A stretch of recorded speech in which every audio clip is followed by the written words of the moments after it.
I'm better, much better. Certainly, it was a shock when it first happened before the whole game. But look, I think it's part of life now. I think we're all accepting that COVID's out there. Uh, sort of we'd made sort of provisions if this did happen when it all started back really in sort of March April time. We had agreed exactly what we would do if any one of us or me, for example, went into this situation. I never hoped it would happen, but the minute it did, we kicked in right away. Alan immediately took over, we and got on with the job. The club were all prepared. The COVID officer, everything we knew exactly.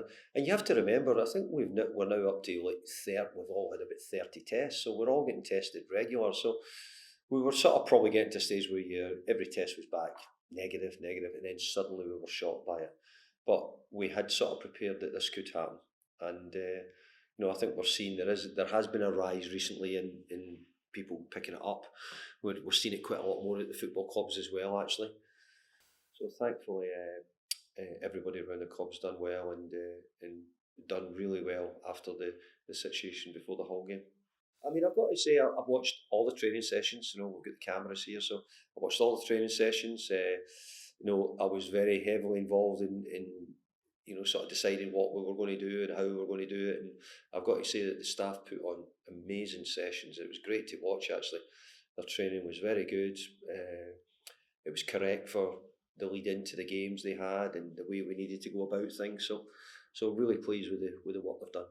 Well, I couldn't praise the backroom staff enough for what they've done. I couldn't praise Alan, Piercy, Kevin, Paul, enough, and Xavi. They've been great. And I remember when I was bringing in, you got to remember I'm only back at the club probably now, I don't know, 7, 8 months now. But I always wanted to have a strong staff. I wanted people who I knew I could trust, rely on. Well, if ever there was a period I had to do that, it was this time.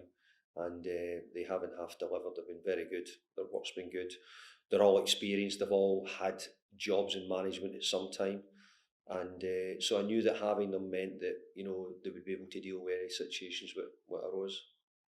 Well, do you want to know? There was a massive belief before we started. I think we'd finished the season so well. I think we'd felt as if coming out of lockdown and our performances were good. Obviously, we'd avoided relegation from what was a really difficult situation. And I think we've gone into this season feeling, we played as well as MD last year at in the run in. Why can we not pick it up again? What threw us back was the Newcastle game. But apart from that, all the other games, the players' performances, whether it be the cup games in the main, whether it had been the league games, I think the players have done really well. We finished off last season scoring an awful lot of goals. We scored 4 at Norwich. We scored, goals in other games at home. And I think we've started this season again very similar, trying to score, and we have done in a couple of the games. I thought he was brilliant to come in. Played in Denmark in midweek, and I was watching that game. We were playing, obviously Everton in the cup, but I was watching his Champions League results and everything going on, and I'm saying, I hope he comes through with no injuries because we had agreed to get him.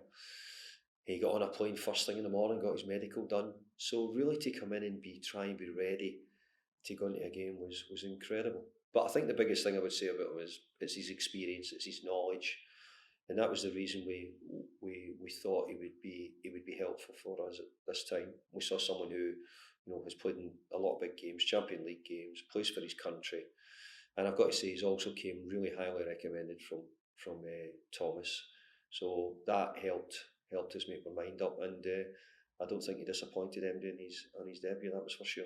Been trying to add, and I've got to say the club have been really good, and we've bid for a few players, we've just not got them, but we've tried to bring in the right players. I'm trying to bring in players which I think can be here for the future. Of course, I need players for just now, like Vladimir. We need that, but I'm trying to build a young team. I'm trying to build a new team which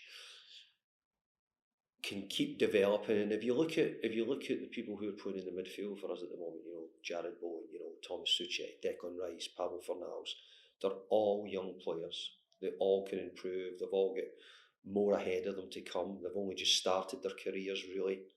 So I'm looking forward to them all getting better. But ideally, that's what I want. I want young players. I want hungry players. And I think the way the players are playing at the moment, they're showing great desire. to score the goals we're talking about.